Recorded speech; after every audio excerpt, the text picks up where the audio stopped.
Come on, come on. Where do we sit? I will sit here. There's the moderator. Okay. We fired the moderator. So we are here to announce that Sweden and Italy are leaving the European Union. No, joking. We are here to have a debate. You know that other kind of cultures, they like to have debate about, between people that disagree. But we are Bitcoin, we are a cult, so we have debates among people agreeing about everything mostly. But so we will fight hard to find something to disagree on. And I'm Giacomo Zukko, and I'm here for the funny Italian accent quota. And Sergey? Yeah, I'm Sergey Котляр. I'm the founder and CEO of BitRefill. I guess many of you know what it is. We sell digital products with Bitcoin. How many use BitRefill here? It's a good question. It's a good number. Well, okay. And how many use shitcoins on BitRefill? Okay. Shame words. Cancel culture words.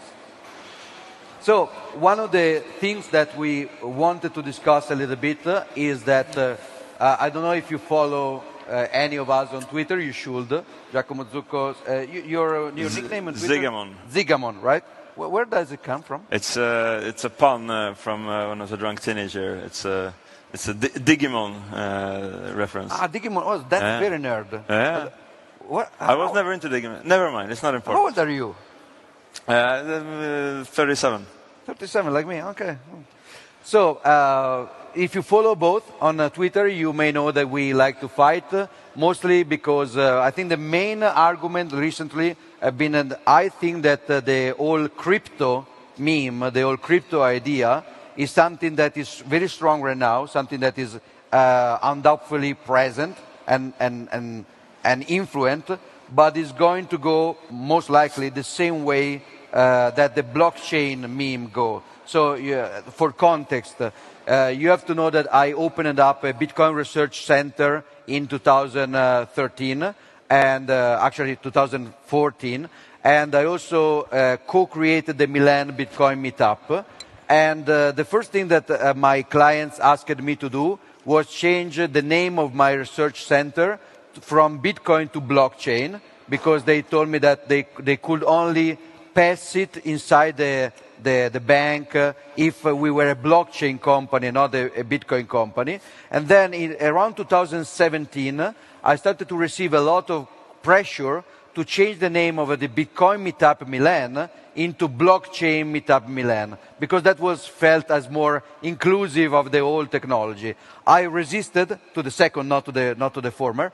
And after a few years, after 5 years, blockchain is rightfully seen as basically an empty buzzword that is put there mostly for no reason. And my contention is that probably the crypto buzzword, which is something similar but more recent, may have a similar half-life and ending up as something that has been abused and then abandoned while Bitcoin can still stand. And you don't agree with that? I guess maybe for context, I guess sort of at BitRefill we have a wallet selector, so we have like users provide us with information about which brand of wallet that they use in order to pay us. And I presented at a conference a month back the findings that among people who use Bitcoin, either on-chain or Lightning to pay BitRefill, the vast majority of these users were using wallets that are multi-coin. Right, so think Exodus, blockchain.com, Trust Wallet, that kind of wallet, right? And very few wallets are using, few users were using the sort of the wallets that the people in this group probably use. Your green, blue, purple, and so on. And so a big realization, and this is Bitcoin users, right? And I think that a big takeaway of this, I mean, we've always had the understanding that the set of people who use Bitcoin is much broader than the people that go to a conference about Bitcoin, right? I mean, there's millions of people who use Bitcoin, and there's 3,000 people in this conference. So clearly most Bitcoin users are not here, and most Bitcoin users would never think about going here for the same reasons that you and I wouldn't go to a car conference, even though we are car users. Yeah. Right? And there are car conferences, and they have discussions and disagree about what a real car is and so on. And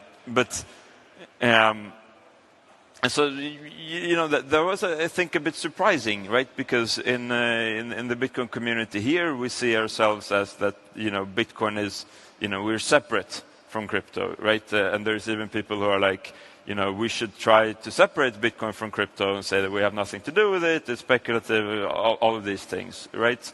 But observationally, like most Bitcoin users are crypto users. Like it's if you look at the things that they use, the tools, the services, and so on, right?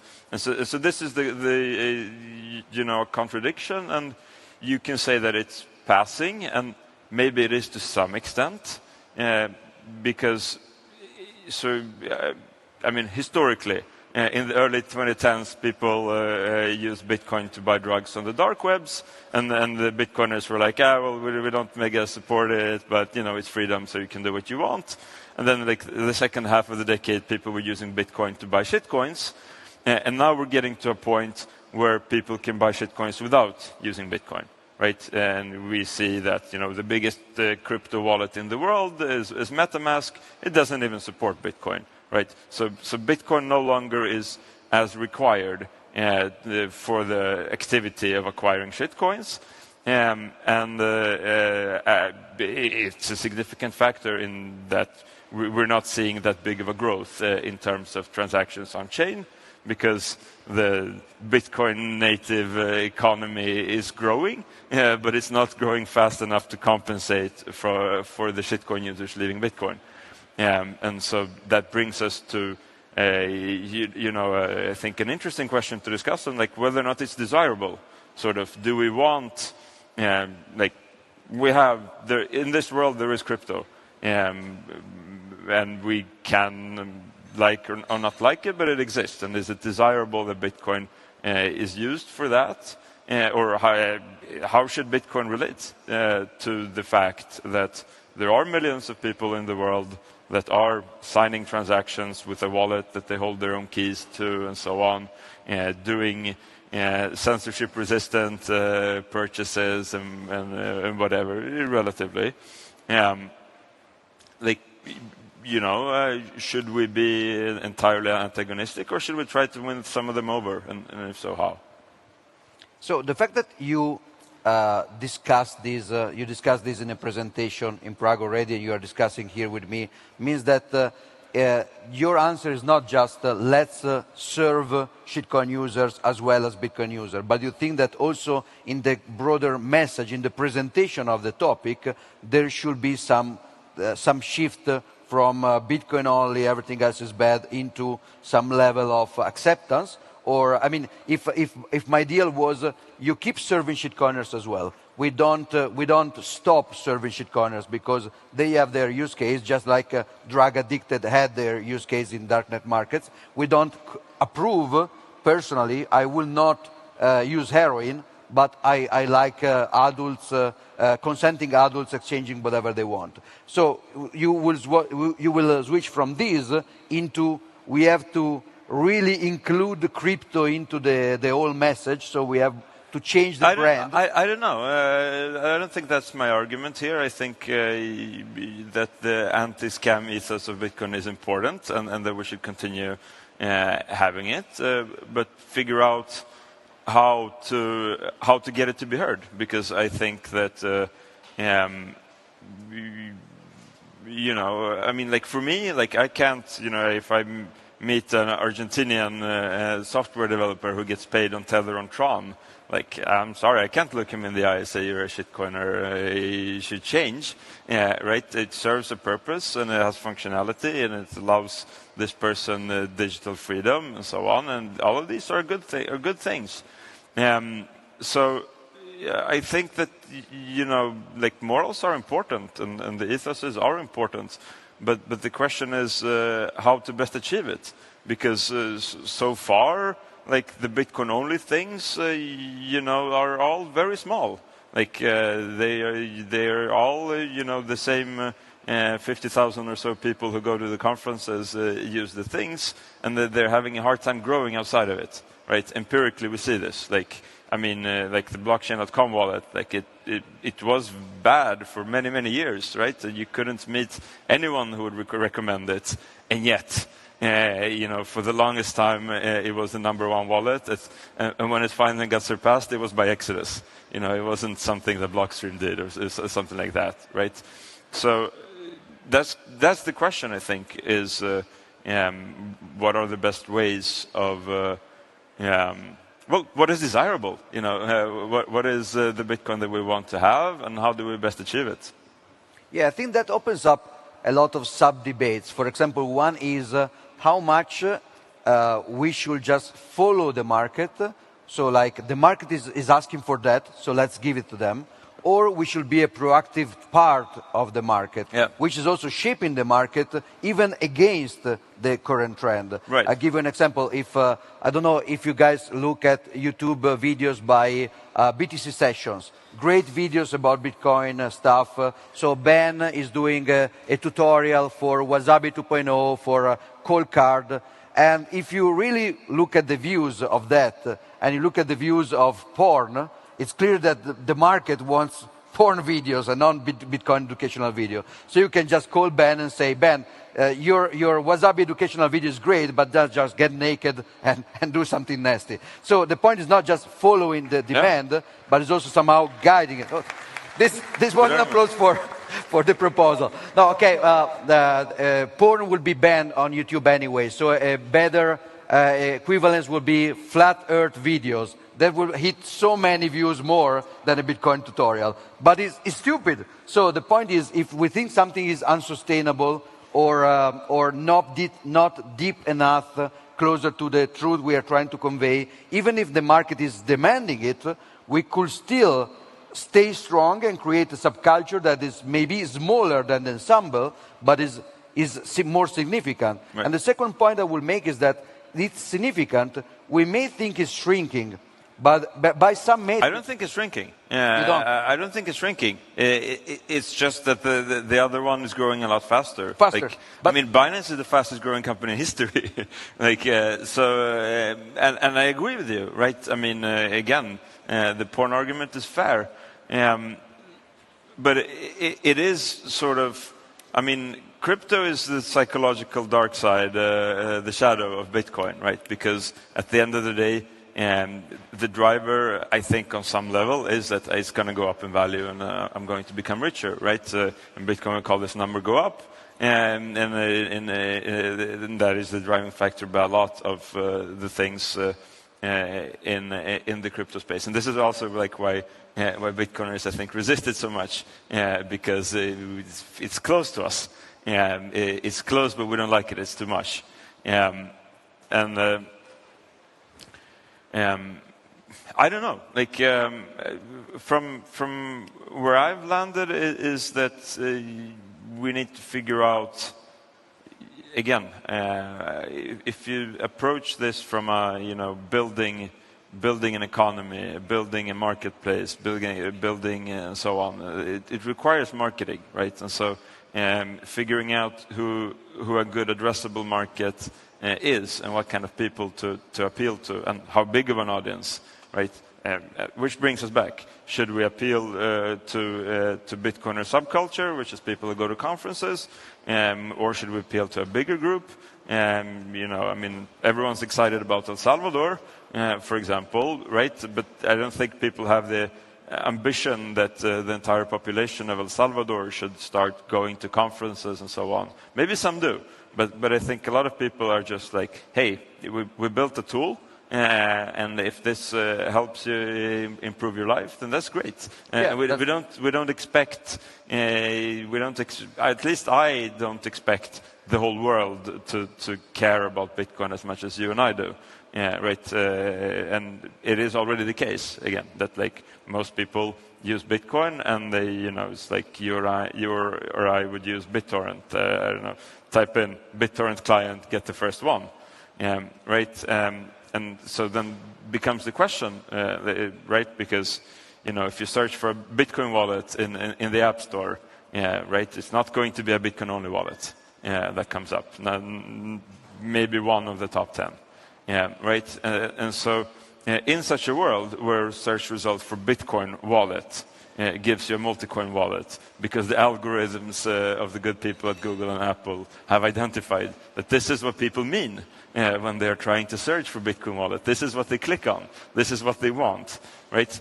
And so in such a world, we end up creating things that have no users, right? I mean, we promote things and then we complain, why do people not use them? Why do people use the other stuff? And I think in a lot of ways, doing the same thing over and over and expecting different results is the definition of idiocy. And if what we've been doing doesn't have the results that we wanted it to have, maybe it's time to think of different strategies for achieving the same goals. So I may interject. Oh, sir, go for the applause. It was good.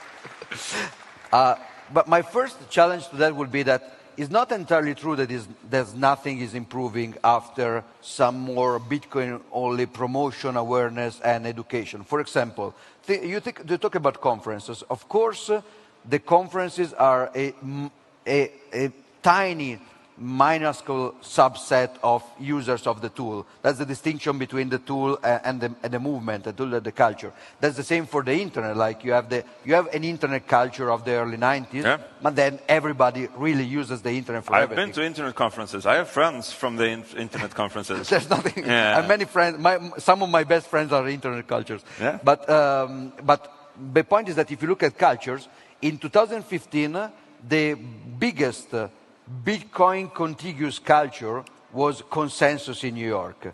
And that was such a scam shit show, it was unimaginable. Like 90% was private blockchain bullshit that went nowhere. And then a lot of ICOs in 2016, 2017. And now in Europe, now we are here, which is pretty big. And in Miami, the same organization made the conference that was huge, like 20,000 people. And Consensus, which was the main multi-chain stuff, is basically fading into total irrelevance. While after people started to see that the buzzwords were just... But to be honest, I think Consensus was, even by the shitcoiners, it was seen much. as scammy and crappy and problematic and so it's on. Balance and they, the Ethereans have their own conferences and so on, and it kind of like moved on from there. I mean, it's part of like how a subculture grows. It forks into subcultures, right? And in the beginning, there was only Bitcoin, and then it started forking, right? And even, among the Bitcoiners, and there's the Bitcoin maximalists, and then there's the cryptos, and then there's a lot of different subcategories, right? And eventually, as it grows, it doesn't make sense to have broad conferences, right? I mean, like one day soon, it will be silly to have Bitcoin conferences. Maybe we're already there to be honest, and so on. And so conferences will be about subgenres, right, and the specific things and topics and interests. So, sure, I mean, I agree, or I don't even know what we're talking about now. Things are growing and improving. Of course they are. Yeah, of course they are. But the Bitcoin-only part, the dying breed of Bitcoin-only, is actually increasing. Bitcoin-only is not increasing. I mean, Bitcoin-only... This stuff is Bitcoin-only. We no, didn't have it. Are you kidding? Let's name names. I mean, look at the conference website, go to the sponsors, and you click on the links. It's very straightforward. Right. I mean, I think that the time to cut off crypto from Bitcoin was probably 2014 or so. And today it's so deeply ingrained that like we can try, but it's just so deeply, you can just look at their investors or look at the investors' or whatever, like again, even if you don't have the transactional view of Bitcoin, if you look at the asset Bitcoin and you say using is hodling, fine. Look at most people who hodl Bitcoins. Most of them hodl shitcoins, right? So there is an overlap here, right? And I promise you I'm not going to do the hand-raising thing, but like you overhear a lot people that are like, yeah, I know this is a maximalistic conference, but I like Monero, or stuff like that. Right, and there's a lot of people that have these views, and then it becomes that the Bitcoin owner group is sort of a little bit like church, like you sit there, you listen about how everyone's a sinner and so on. So everybody's a sinner, but we still aim to be. We still aim exactly. saints. Yeah, we say we bow, but and then you go out and you start sinning again as soon as. Then they find you on Celsius leak.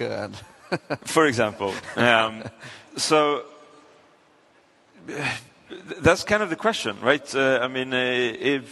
If Bitcoin is for everybody, then it is for shitcoiners as well, right? And if that doesn't mean that shitcoins are good, right? And that's a big thing. Like, I don't think we need to lose the ethos of Bitcoin in terms of explaining why certain things are bad ideas or why certain things are bad investments and so on. Even within Bitcoin, like if you only own Bitcoin, but you own them as credit in a centralized exchange custodial, maximalists will bother you about that, and it's still Bitcoin only. But the point is that Bitcoin IOUs are shitcoins, basically. Yeah, so but there's exactly. a lot of if you include that, then it's 99 decimals % of Bitcoin is being held like that. Well, no, Satoshi, but so. And that's kind of the dilemma is sort of like, Bitcoin only is very small. I use Google Trends to find these things out. Like, take the buzzword that is commonly used, like Bitcoin only, and you look at it and something. Bitcoin is bigger than crypto right now. Yeah, always has been. Always has been. So absolutely, but it's shrinking, right? Like a blockchain. Has reached closer to blockchain never got off zero on Google Trends. Blockchain was never a thing. It was a little bit of bubble. There was a blockchain bubble.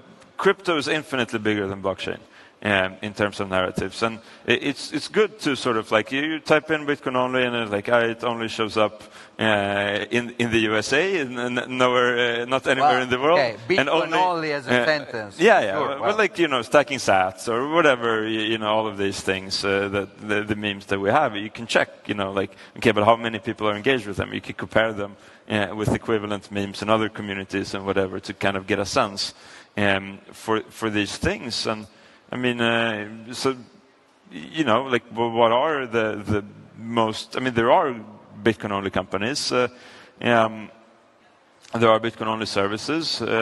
Probably the biggest Bitcoin-only wallet is Electrum. It's a great wallet. I use it myself.